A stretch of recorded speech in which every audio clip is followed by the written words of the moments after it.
Hey everyone, welcome to my channel. My name is Katie and today is the third card in my little series of Gnome for Christmas. So here is just a close-up of the card that I created today, and this is using the last Gnome in the Gnome for Christmas stamp set.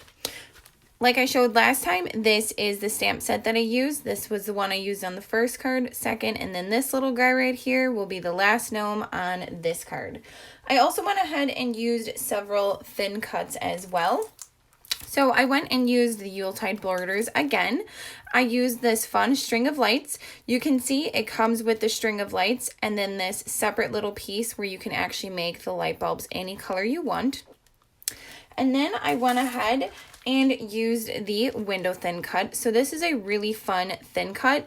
It comes with all of these pieces. So you can make windows with or without shutters. You can even make it into a shaker window. So I went ahead and used that piece as well.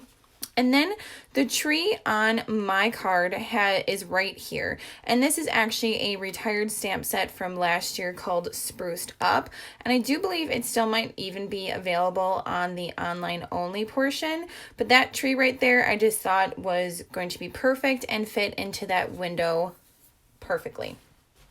Again, here is kind of that close-up. You can see that there is some wood in the background. That comes from the wood grain paper from Close to My Heart. So here is just kind of what it comes in. It comes in a whole bunch of different wood grains. Just get it open, kind of put the pieces I cut. Comes with a whole bunch of them, so these are double-sided. Just really fun wood grains that you can kind of use throughout the year on all sorts of projects. This is in the current annual catalog, so there's definitely some good use for it, like I said, throughout the year. And my, I guess, inspiration behind this is I wanted to make that gnome looking like he had a cabin in the woods. So I went ahead and actually took this sheet of paper, which looks like this on this side, and then that is the back side.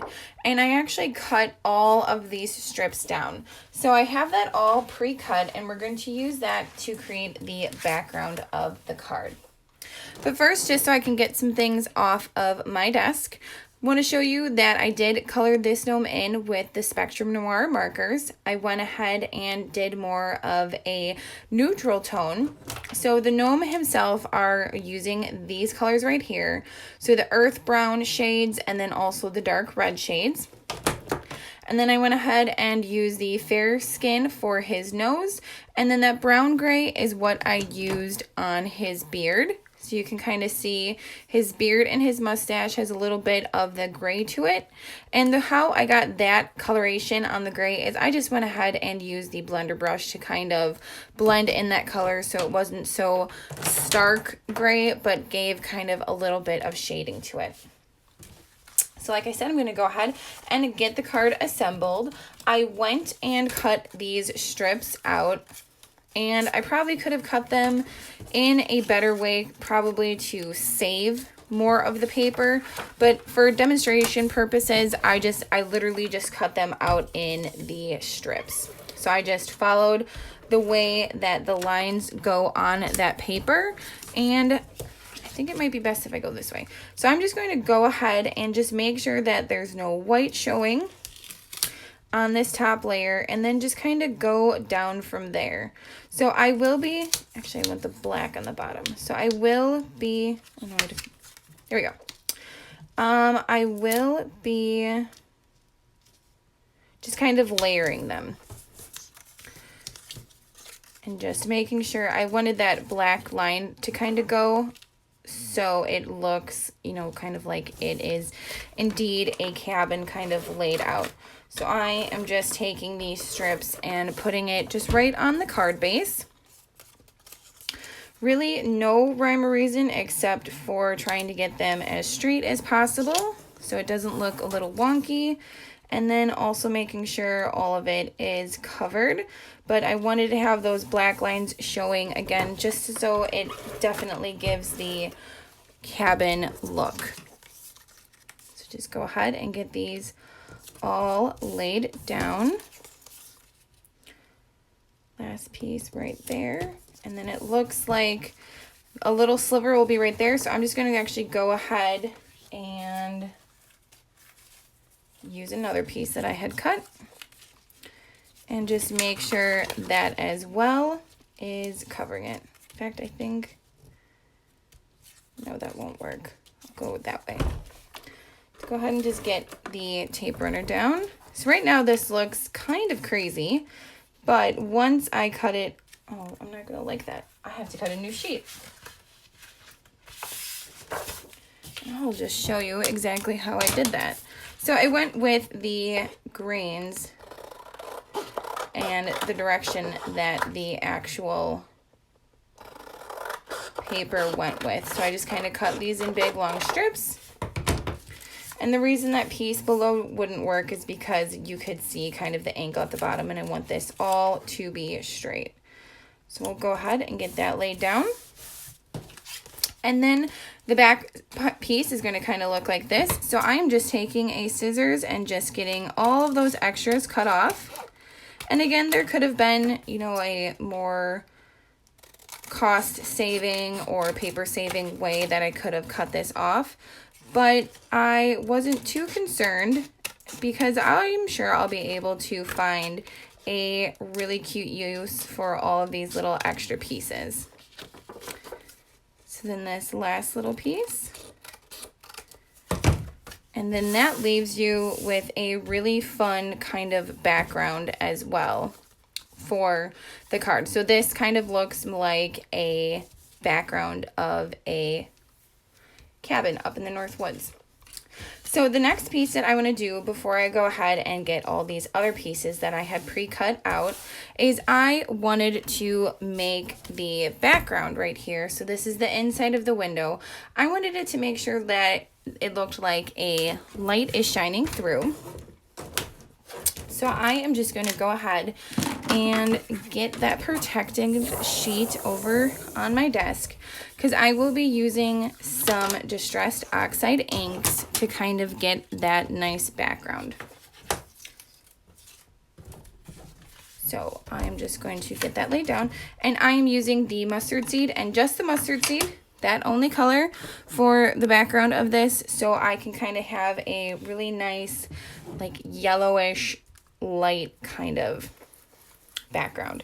So I'm going to go around the edges first, having more, I guess, saturation or deeper colors being on the edges, and then just kind of lightly with a light hand, I guess is what I'm trying to say, go into the middle, because I don't want that to be stark white, but I don't want it to be dark, because I kind of want it looking like a light is illuminating on the inside of the house, because he is looking as if he's on the outside of his house kind of hanging his Christmas lights. But I wanted to have a nice subtle glow in the background, so it looked like the lights were on and his Christmas tree was on in the background as well. So there is that sheet that is cut for behind the window. So then to assembling, which is always the fun part.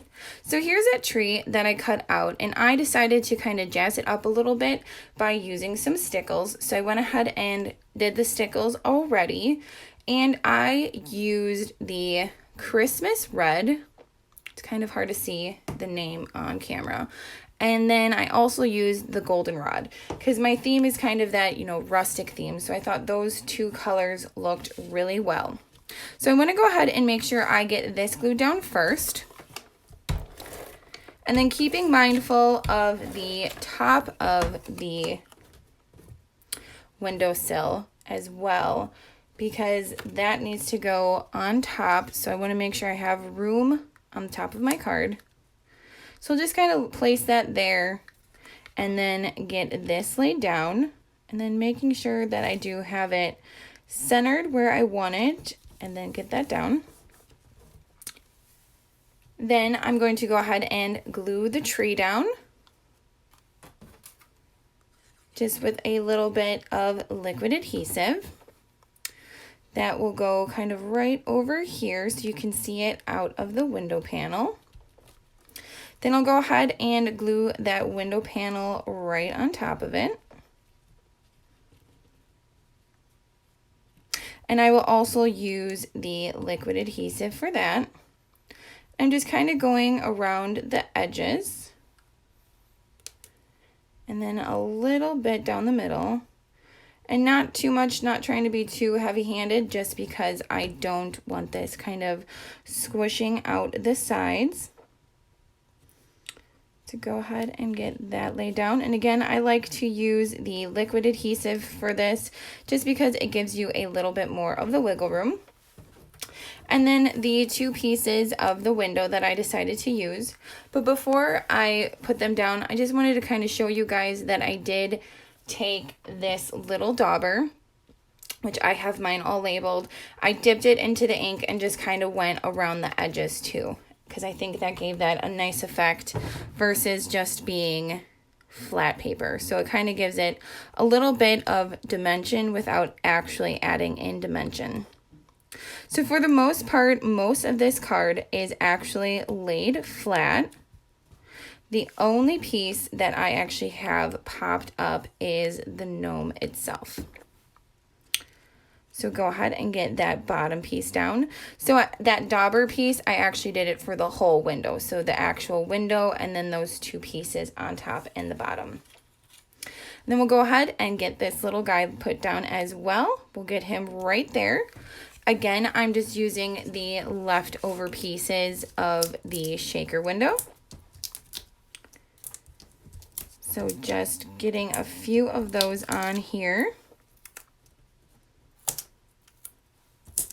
Using some of those fun kind of odd shaped pieces just because they work so well when you are trying to raise something that kind of has some fun little corners and shapes to it.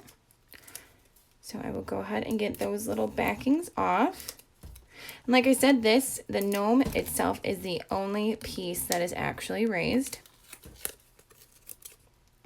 The rest is flat, but you do get some dimension with the stickles as well, because those are not flat when they dry. They kind of, because they're full of the glitter, they kind of have a nice raised effect. So that goes right down there. So you can see he's a little raised compared to the rest of the card. And then for the last touch, I wanted to add the string of lights. So with that Yuletide borders, you get this fun string of lights and then those extra little pieces that you can cut out. And I went ahead and cut out it with the glitter paper. So I'm going to go ahead and get that kind of put right down there. And I'm not raising this either, so I'm just going to go ahead and just use a little bit of liquid adhesive to the back of these. And then a tiny bit right on the string, again trying to be light-handed because I don't want too much of it kind of squishing out. And then I wanted these kind of placed above the window, but I don't want to lose the shape of the light string because it's not straight when you cut it out with the Yuletide borders. It kind of has a fun little whimsical look to it. So kind of like before, the extra pieces, I'm just going to go ahead and cut those off the side of the card. And on this side. And as you can see, there's no sentiment on the outside of this card, but it definitely implies that this is a Christmas card with the lights and that fun little Christmas tree. So we're going to go ahead and get the inside stamped. And I am using the inside stamp, for the inside stamps from the Gnome for Christmas stamp set. So I went ahead and used the Merry Christmas and the candy cane and then that little star as well. So I'm just going to go ahead and get the inside all stamped. And for this, I'm just sticking to one color base. So I'm just going to use the Scarlet ink for the inside sentiment. So just, you know, a nice traditional Christmas sentiment, the Merry Christmas. And then I'm gonna go ahead and get the other two out. And there's some really fun other elements that you could easily add. There's this really fun tree that you could stamp and actually color in, that cute little present, or even the bow. This stamp set is just amazing. If there was only one stamp set that I was going to buy for the Christmas season, it would definitely be this one. Go ahead and get that little candy cane right over there. And then the last one I had was this cute little star. And I'm just keeping it real simple and just stamping them the exact same color. So then I'm gonna go ahead and get this glued into the inside. And I cut it down about 1/4 of an inch less, just to kind of leave a little bit of a border. And I did cut it with the vanilla cardstock instead of the white. So it kind of, you can see a little bit of the contrast. So this is the card that we created today, and here is the original. And I really didn't change too much up with the original and the card that we created today. Again, the only real big technique that we used was the Distress Oxide inks just in the background of that window. You could easily just use yellow paper as well, but I thought this kind of gives a nice like ambiance and a subtlety than just plain paper. So thank you so much, as always, for joining me. Happy crafting, and I will see you all next time.